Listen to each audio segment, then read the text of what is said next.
People's Comics. This guy right here is Evil Mike, or Mike if you prefer, and I got a review for you today. We're going to be talking about the Cull issue number 3 from Image Comics. It is written by Kelly Thompson, art and colors by Mattia and then letters by Hassan, Otsmane-Elhaou. I'm sorry if I mispronounced any of those names. There's no form of disrespect. But before we get started, please like, comment, subscribe on this guy's channel. It does help. I'm trying to hit 1K eventually. It's all free. It doesn't cost you anything. Hit the bell. It'll keep you in touch, you know, since I don't have a schedule. So the Cull, the 3rd issue, and not a lot has happened.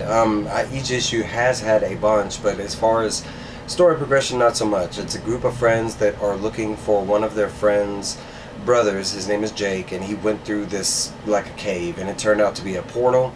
They have since found the cave, went through the portal, and that's kind of where we are. The last issue, they met this kind of red panda looking creature, and currently that's what we're dealing with, is this red panda thing evolving in front of their eyes.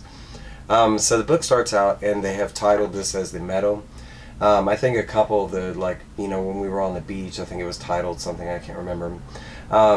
So we are here, and they are talking with their red panda friend. Like I mentioned, the panda has been evolving, because when they first saw it, it didn't speak. It was on all fours kind of thing. It was a little bitty. So at this part, they are, as a group, basically talking to this panda. Currently, right now, they're not as a group. They're kind of scrambling, trying to get everybody together. Currently, Lux and Will are off kind of being romantic on the side, but eventually they all get there. They scream for each other, and they get there, and they start asking the panda questions. A little bit in the dialogue that comes back and forth, because at first the creature is just imitating them, but they quickly find out that this thing not only is evolving, but is learning really quickly.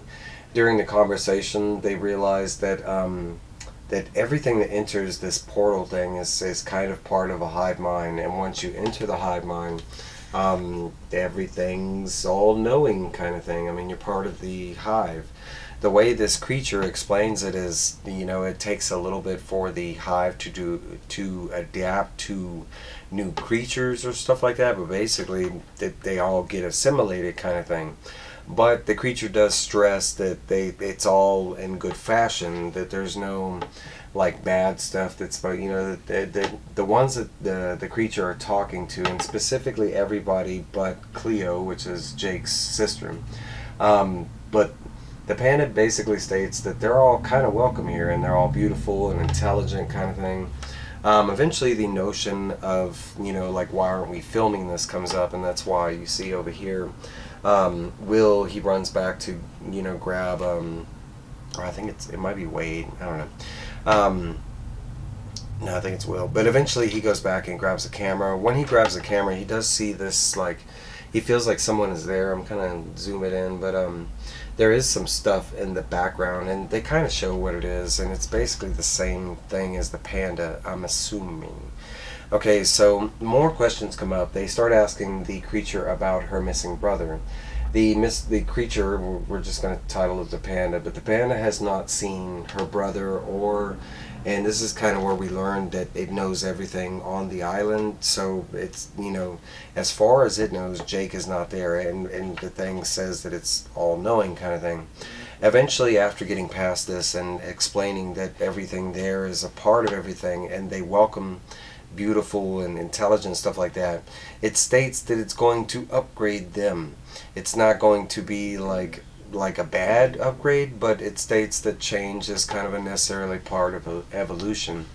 Instantly, one of the I think this is Lux, or no, this might be Wade actually. She, you know, hits down in like a rage of fury, like she's in an agonizing pain. Everybody's all worried about her. The creature does state that change, you know, doesn't come without pain. Specifically, it's like change is always painful kind of thing. But eventually stuff subsides, and you see our girl right here all of a sudden has these like power, you know, her eyes are glowing, she has her face lit up, but bam, she has wings now. Whatever her evolution was, this thing gave her wings. So they're all fascinated by the wings and the way her eyes look, and instantly another one goes down. Now we got Cleo. When she comes back up, she has a like, it looks like vegetation and stuff. But not only that, but she states that she can feel like the water in the vegetation. Instantly, one by one, they're all going down. They're all getting these powers. Her powers is a little unclear when she comes up. She just looks really pretty. She was already pretty, but she looks extra pretty when she comes up. When our dude comes up, he just has like a million of those like fairy looking things around him.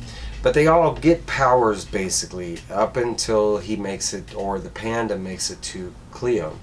When he makes it to Cleo, all of a sudden he turns violent. You can see it in his eyes, and he states that she's broken, that, you know, maybe it's due to the loss of her brother or yada yada yada, but something inside her is dead, it's broken, and the hive has now stated that that's not allowed where they are, that there can be nothing but happiness and intelligence, and that the broken depression side of her is not wanted, and it says it's going to cull her, and we finally get like, you know, kind of what the name means or whatever. But you see this guy goes into full attack mode.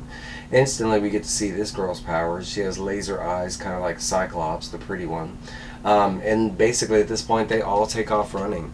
The panda freaked him out by trying to attack, you know, one of their friends. They attacked it, and now they assume that the whole island's going to be after them, because the way that thing explained it was there was a big hive and everything.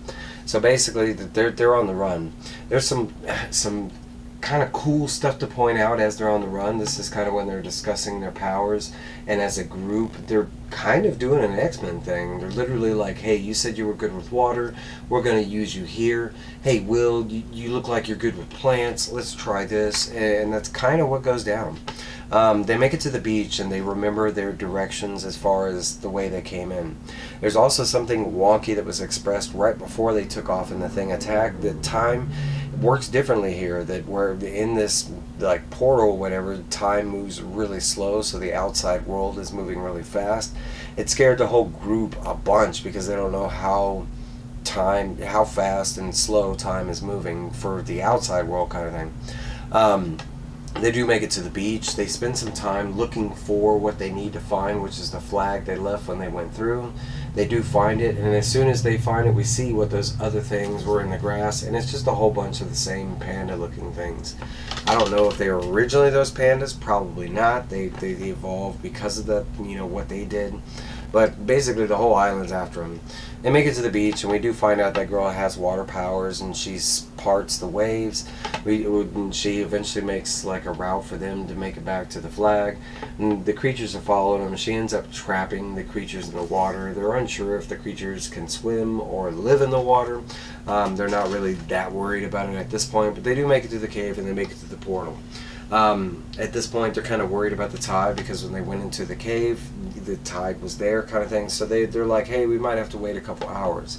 So they make it through the cave, and they find out the tide isn't so bad. So they make it through, and they start seeing the city. And as soon as they do, this is what we see. I'm going to give you this page right here. And that's what we got. It looks like a city, you know, kind of zoom in a little bit. It looks like a city, maybe their city. But whatever that is, it wasn't there before. Some big-ass Godzilla-looking thing. So either they came out somewhere different. There is something else to note. As they're coming out from the tide, they did check the tide, you know, the time in their cell phones, and they said the time displacement wasn't that, like, big. Maybe a day, a couple hours, something like that. Not as vast as they thought it was.